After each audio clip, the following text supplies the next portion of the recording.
Et le regard ce soir de Danielle Simonet, l'oratrice nationale de la France Insoumise, qui est l'invitée politique du 23h. Rebonsoir à vous.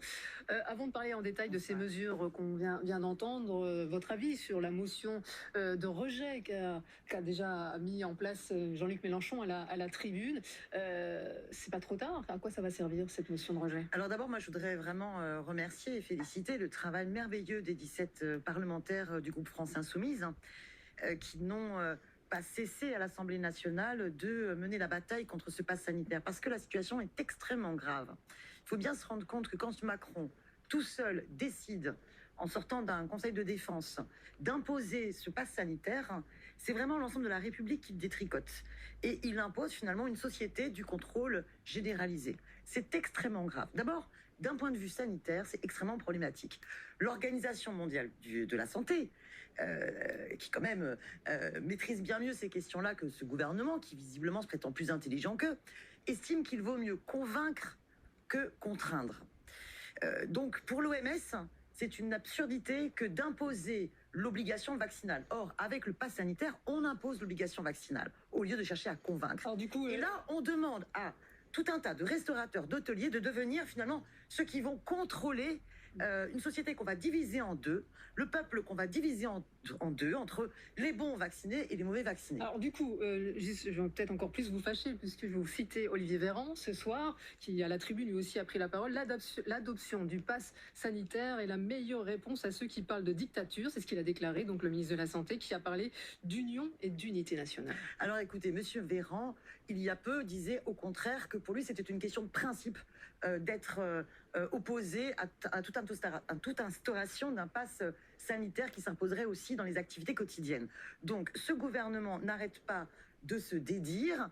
Macron ment sans arrêt et revient sans arrêt de contre-ordre en contre-ordre, puisqu'il nous avait expliqué au départ, il y a quelques mois, que la vaccination ne serait pas obligatoire, que le pass sanitaire ne s'imposerait pas sur l'ensemble des activités. Et finalement, il nous impose cela. Moi, je le redis, il est important que tout le monde se fasse vacciner. C'est important pour toutes et tous se protéger.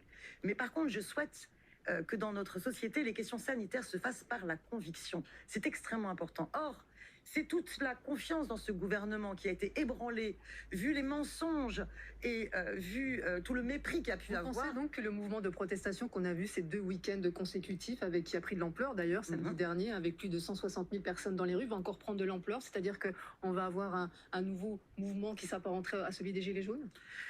Oui, parce qu'en plus, on voit bien que non seulement on nous impose une société du contrôle généralisé extrêmement grave, problématique, pendant que aucune mesure importante n'est prise pour améliorer notre système de santé. Les soignants que nous sommes en train de montrer du doigt, alors que l'an dernier, c'était les héros lors du premier confinement, eh bien, subissent toujours des suppressions de lits, des suppressions de postes, des suppressions de moyens dans l'hôpital public. Mais surtout, on voit bien que ce gouvernement-là prépare par ailleurs pour la rentrée des attaques, une guerre sociale en s'attaquant à notre système de retraite.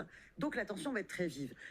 Dans la mobilisation contre le pass sanitaire, évidemment, il y a une petite minorité avec laquelle nous souhaitons, nous, insoumis, nous désolidariser. Je pense notamment à ceux qui font ces parallèles monstrueux entre le pass sanitaire et la Shoah, par exemple. Vous les comprenez ou pas? Mais par contre, anti-vaccins, vous les comprenez? non, moi je ne suis pas anti-vaccin et nous ne sommes pas anti-vaccin, nous sommes favorables à la vaccination. Par contre, nous sommes et nous participons et nous avons beaucoup d'insoumis et il y a des parlementaires aussi. Je crois que François Ruffin y était hier, d'autres députés y étaient la semaine dernière, qui ont participé à ces manifestations. Nous sommes tout à fait en soutien, toutes celles et ceux qui manifestent contre le pass sanitaire, qui manifestent contre cette division qu'on est en train d'organiser du peuple et finalement cette république qu'on est en train de briser, puisque c'est vraiment cette division entre les bons citoyens d'un côté, les mauvais citoyens de l'autre. Justement, à ce propos, et tous je vais vous faire écouter. À qui on impose le contrôle. Emmanuel Macron, à ce propos, bien sûr, il y a ceux qui refusent catégoriquement de se faire vacciner. Il a fustigé l'égoïsme des anti-vaccins. Emmanuel Macron, en déplacement en Polynésie pour 4 jours, a donc à nouveau exhorté les Polynésiens et donc l'ensemble des Français à se faire vacciner. Écoutez-le. Que vaut votre liberté si vous me dites « je ne veux pas me faire vacciner » Mais si demain vous contaminez votre père, votre mère ou moi-même, je suis victime de votre liberté, alors que vous aviez la possibilité d'avoir quelque chose pour vous protéger et me protéger. Ça n'est pas ça la liberté. Ça s'appelle l'irresponsabilité. Ça s'appelle l'égoïsme. Une société ne tient que quand la liberté de chacun est respectueuse de l'autre. Daniel Simonet. C'est le président du mépris du peuple. Emmanuel Macron a toujours été brillant pour cela. À chaque étape, c'est celui qui organise la tension dans le pays, qui divise le peuple et qui ensuite lui exprime tout son mépris lorsqu'il se mobilise. Ce président de la République est le président de l'irresponsabilité gouvernementale.